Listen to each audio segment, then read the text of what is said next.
पुश्तैनी ज़मीन, आम भाषा में बोले तो बाप दादाओं की ज़मीन का बंटवारा हम कैसे करें जिससे कि हमें रजिस्ट्री का खर्चा भी ना लगे और ज़मीन सबके नाम पर दाखिल खारिज हो जाए। इसका कोई विकल्प है? तो जी हाँ दोस्तों, आज के इस वीडियो में हम यही बात करने वाले हैं कि हम अपनी ज़मीन का बंटवारा कैसे करें कि हमें रजिस्ट्री का खर्चा भी बच जाए और ज़मीन सबके नाम पर दाखिल खारिज हो जाए। तो दोस्तों, मैं हूं आपके साथ देवानंद कुमार और आप देख रहे हैं लैंड इन्फॉर्मर। दोस्तों, ज़मीन की जो बंटवारा का आधार है वो बेसिकली 3 आधार है। यहाँ पर दोस्तों पहला जो है मौखिक बंटवारा।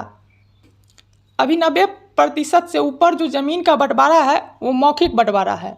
इसमें होता ये है कि सभी फरकें जो है वो मौखिक तौर पर अपनी अपनी हिस्से का बंटवारा कर लेते हैं कि फलना ज़मीन तुम ले लो, फलना ज़मीन तुम ले लो, और वो उस ज़मीन पर दखलकार रहकर उसका उपयोग करते रहते हैं खेती बाड़ी के रूप में।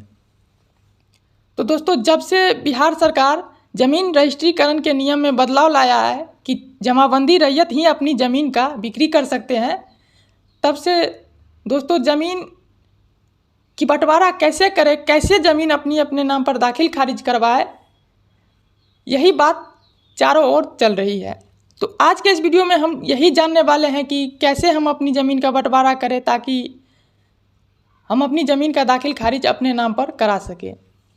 दोस्तों, दूसरी जो बंटवारा का आधार है वो है आपसी सहमति पंचनामा बंटवारा, और तीसरा जो है कोर्ट द्वारा बंटवारा। तो दोस्तों, मैं आपको सजेस्ट करूंगा कि कोर्ट के द्वारा जो बंटवारा होता है उसमें आप न ही जाए तो बेहतर है।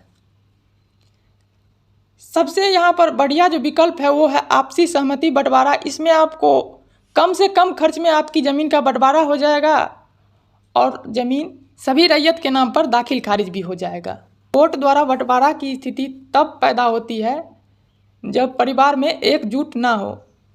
2 रैयत बंटवारा के लिए तैयार है और मान लीजिए कि 2 रैयत तैयार नहीं है, तो इस स्थिति में सिविल कोर्ट में टाइटल सूट फाइल किया जाता है कि हमें अपनी ज़मीन का बंटवारा करना है, और वैसी स्थिति में कोर्ट के द्वारा बंटवारा किया जाता है।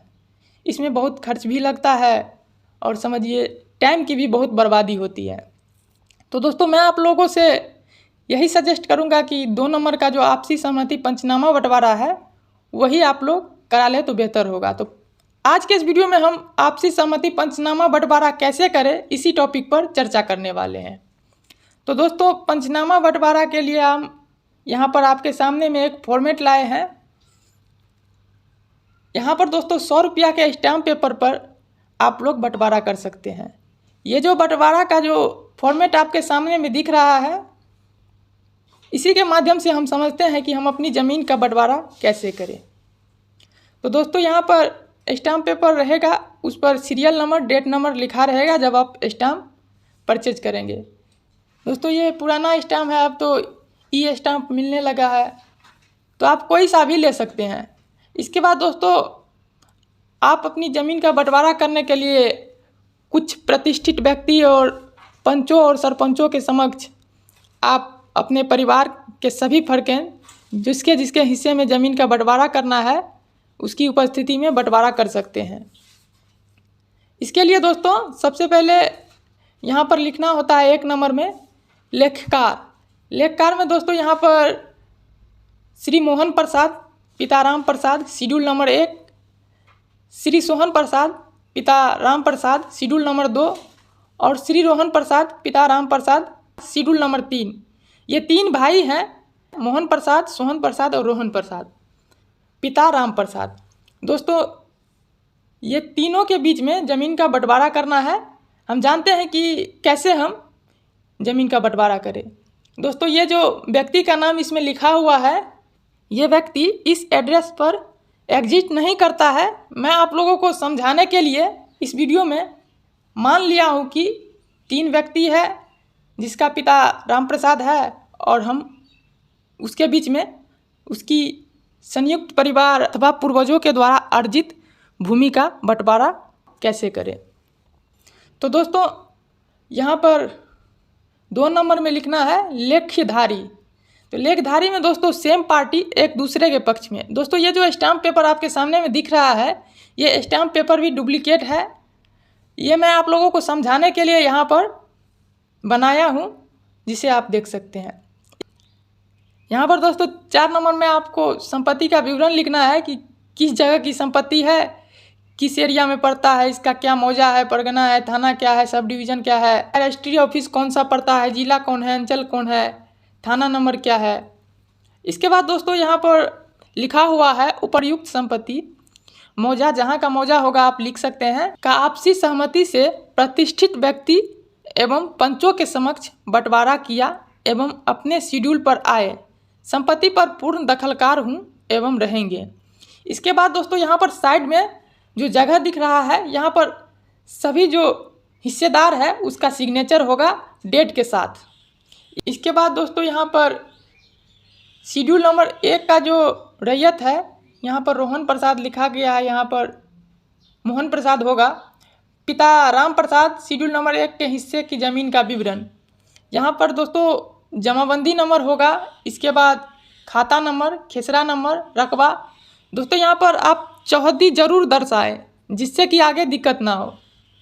यहाँ पर जमाबंदी जो है वो पूर्वज के नाम से हो सकती है, या नहीं तो अगर आप ज़मीन संयुक्त परिवार में सभी व्यक्ति के द्वारा खरीदा गया है तो किसी भी व्यक्ति के नाम से हो सकता है, अथवा सभी व्यक्ति के नाम से हो सकता है। तो यहाँ पर आप जमाबंदी नंबर फिल करके खाता नंबर, खेसरा नंबर, रकबा, उसकी चौहद्दी क्या है, सब सीरियल वाइज किसके हिस्से में कौन कौन से जमाबंदी का कौन कौन सा खाता खेसरा पड़ता है, आप उसके हिस्से में दर्शा सकते हैं। इसी तरह से दोस्तों इसमें आप यहाँ पर राइट साइड में सभी आदमी का डेट के साथ सिग्नेचर होगा हर एक पेज पर। इसके बाद शेड्यूल नंबर 2 जो है सोहन प्रसाद पिता राम प्रसाद के हिस्से का ज़मीन का विवरण आप इसमें दर्शा सकते हैं, यानी कि जो अगला हिस्सेदार होगा उसका। इसी तरह से आप रोहन प्रसाद का भी दर्शा सकते हैं। ये मैं आप लोगों को फॉर्मेट बना करके दिखा रहा हूँ कि कैसे बंटवारा करना है। इस नाम का व्यक्ति इस एड्रेस पर एग्जिस्ट नहीं करता है, मैं आप लोगों को बस समझाने के लिए ये वीडियो बना रहा हूँ।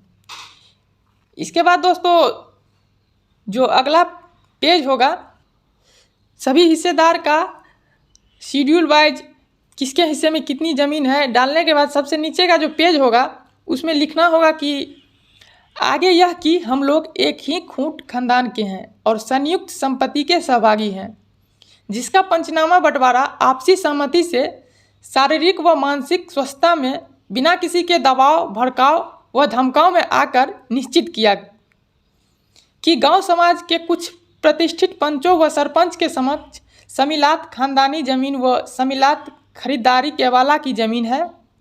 मुख्य रूप से खेतीहर जोत आबाद की ज़मीन की बंटवारा कर लेना सही व मुनासिब समझता हूँ, ताकि वर्तमान पीढ़ी वंशज को भविष्य में समिलात ज़मीन की विवाद न हो एवं सरकारी राजस्व का भुगतान भी समय समय पर अपने हक हिस्सा के अनुसार किया करेंगे।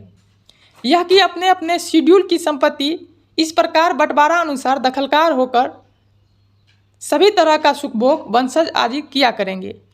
यह कि उपर्युक्त बंटवारा के सभी हिस्सेदार व शेड्यूलधारी सही व दुरुस्त मानकर अपना हस्ताक्षर एवं निशान बना दिया, ताकि भविष्य में विवाद न हो। यह आपसी बंटवारा इसीलिए बना लिया कि भविष्य में काम आए तथा प्रमाण बना रहे। इसके बाद दोस्तों इसके नीचे में वहाँ पर जो पंचों की उपस्थिति में आपने बंटवारा किया है वो सभी पंचों का यहाँ पर नीचे में हस्ताक्षर होगा। इसके बाद इस पेज पर भी राइट साइड में सभी रैयत का सिग्नेचर होगा डेट के साथ। इसके बाद दोस्तों यहाँ पर वार्ड पंच और सरपंच का सील मुहर होगा और उसका सिग्नेचर होगा डेट के साथ। इस तरह से आप अपनी ज़मीन का बंटवारा कर सकते हैं। इस पंचनामा बंटवारा पे आपकी ज़मीन का दाखिल खारिज 100% होगा, इसमें कोई दो राय नहीं है। दोस्तों अगर आप इस पंचनामा बंटवारा की रजिस्ट्री करवा लेते हैं तब तो सोने में सुहागा हो जाएगा, और जो उसकी रजिस्ट्री आप कराएंगे उसमें ज़्यादा खर्च नहीं पड़ेगा, 100 रुपया के स्टैम्प पर हो जाएगा। दोस्तों इस तरह से आप अपनी पुश्तैनी यानी कि बाप दादाओं की ज़मीन का बंटवारा कर सकते हैं। इसके बेसिस पर आप दाखिल खारिज करवा सकते हैं। तो दोस्तों आज के इस वीडियो में हम लोगों ने जाना कि हम अपनी पुश्तैनी यानी कि बाप दादाओं की ज़मीन का बंटवारा कैसे करेंगे जिससे कि वो आसानी से दाखिल खारिज हो जाए। और अगर वीडियो पसंद आया है तो वीडियो को लाइक कीजिए, चैनल पर नए हैं तो चैनल को सब्सक्राइब कीजिए और बेल आइकन को प्रेस कर ऑल नोटिफिकेशन को ऑन कर दीजिए, ताकि मैं जब भी इस तरह की जानकारी शेयर करूं तो उसका नोटिफिकेशन सबसे पहले आप तक पहुंचे। तो दोस्तों चलिए आज के इस वीडियो में इतना ही, मिलते हैं अगले वीडियो में कुछ अलग नई जानकारी के साथ। धन्यवाद।